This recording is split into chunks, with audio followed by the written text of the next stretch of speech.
Good evening, visitors. Welcome to the Australian War Memorial's last post ceremony. My name is Chris Weidenbar, and tonight we warmly welcome the family of Captain Alexander Gair Cormack, whose story will be told shortly by leading seaman Air Technical Avionics David Cormack from the Royal Australian Navy, who is Captain Cormack's great-grandson.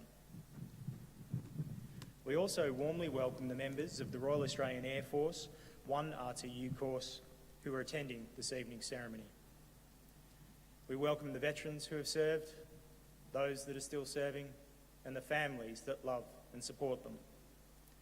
We acknowledge the members of RSL and Services Clubs Association, RSL Victoria and RSL Queensland who are watching the broadcast of this ceremony across Australia. During this evening's ceremony, wreaths will be laid at the base of the pool of reflection by family and by visitors to the memorial. I now ask all who are able to please stand and join in singing the national anthem.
Thank you.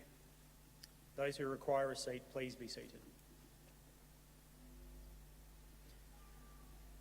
The Australian War Memorial was the vision of Charles Bean, Australia's first World War official historian.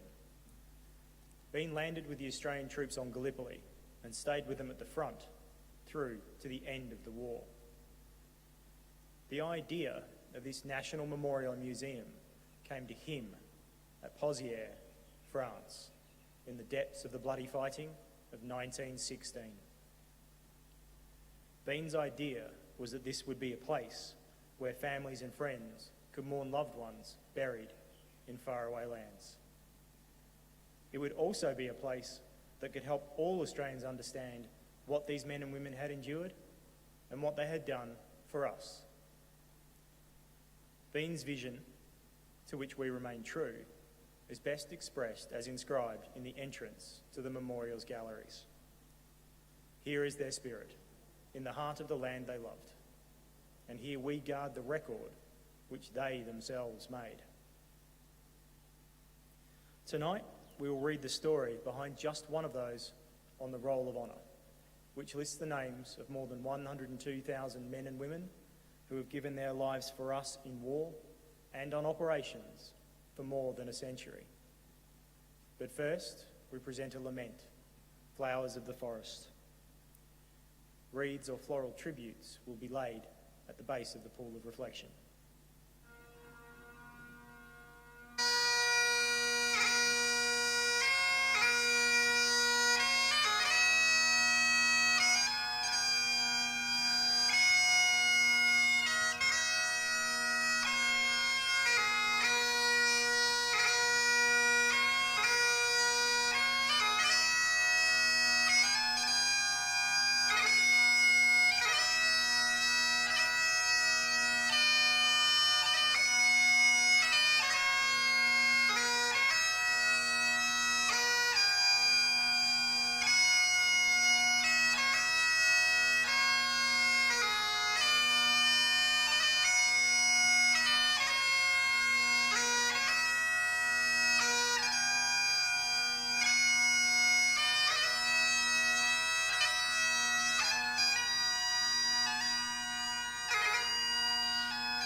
Today we remember and pay tribute to Captain Alexander Gair Cormack.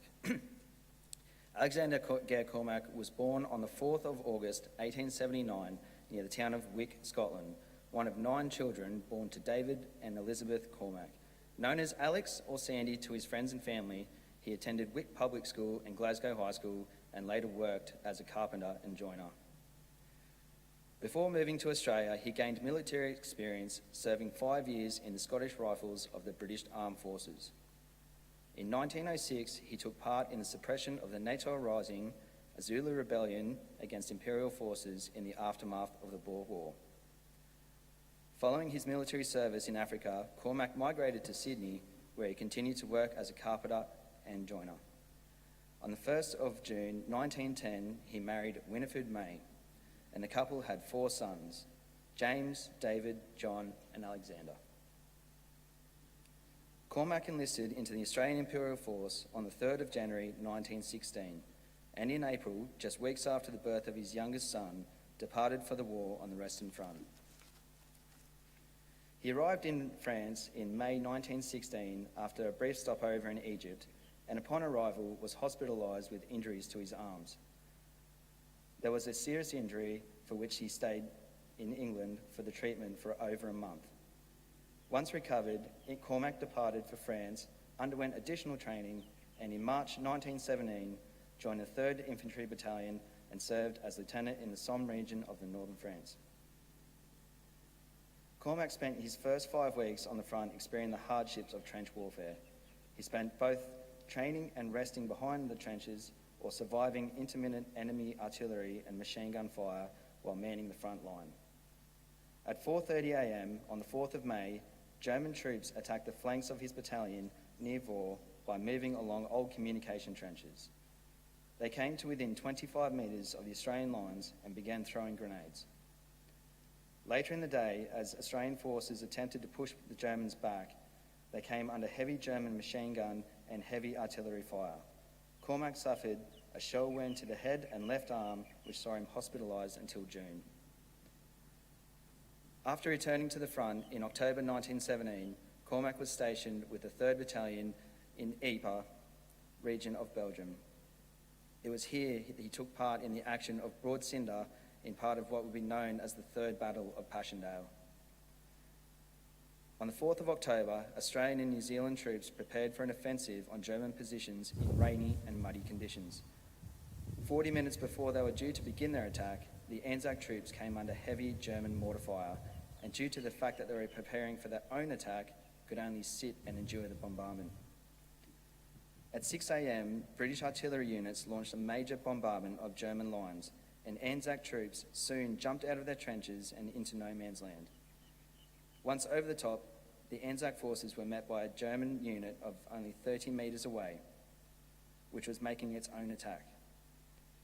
The weaker German forces were pushed back in the confusion, but the advancing Anzac forces met with fierce German machine gun fire from concrete pillboxes.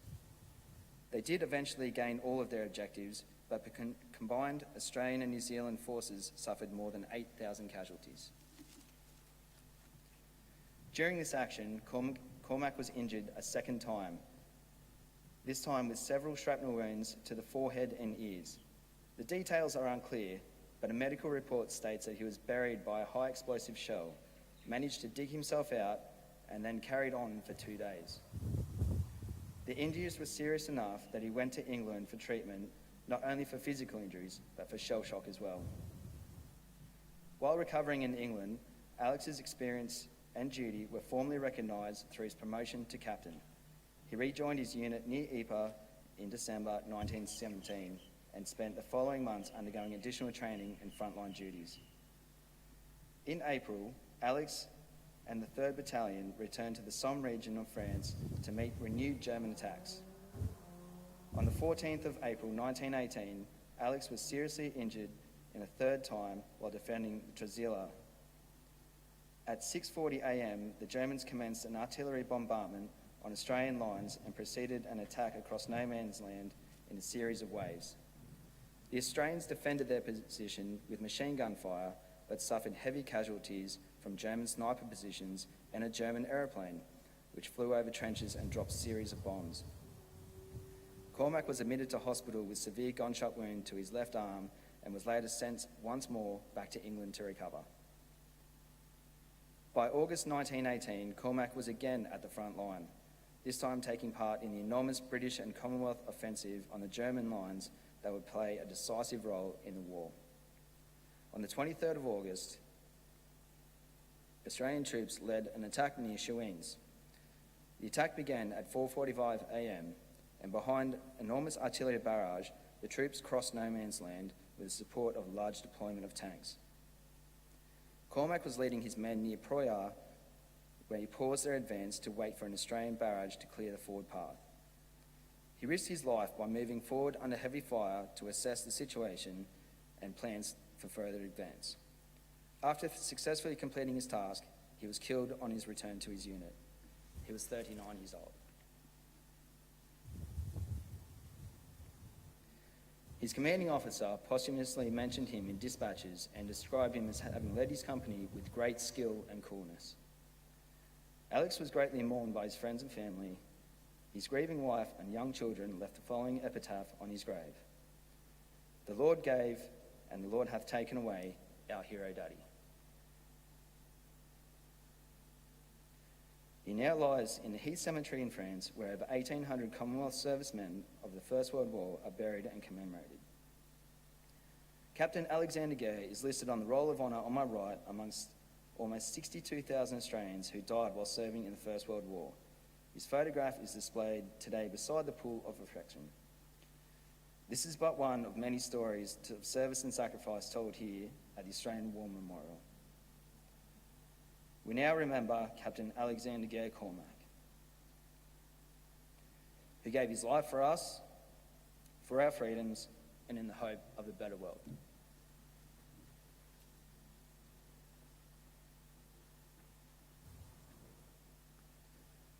Please stand for the reading of the ode and the sounding of the last post. They shall grow not old, as we that are left grow old. Age shall not weary them, nor the years condemn. At the going down of the sun, and in the morning, we will remember them. We will remember them.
Lest we forget. Lest we forget.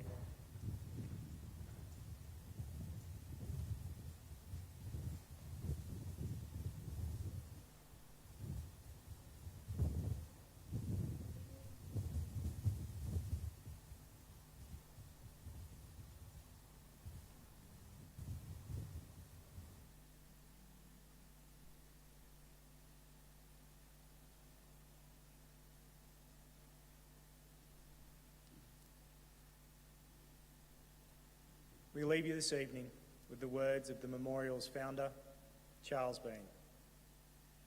Many a man lying out there at Pozières or in the low scrub at Gallipoli, with his poor, tired senses barely working through the fever of his brain, has thought in his last moments, well, it's over. But in Australia, they will be proud of this. Ladies and gentlemen, girls and boys, that concludes the last post ceremony. We thank you for visiting the Australian War Memorial and wish you all a very good evening.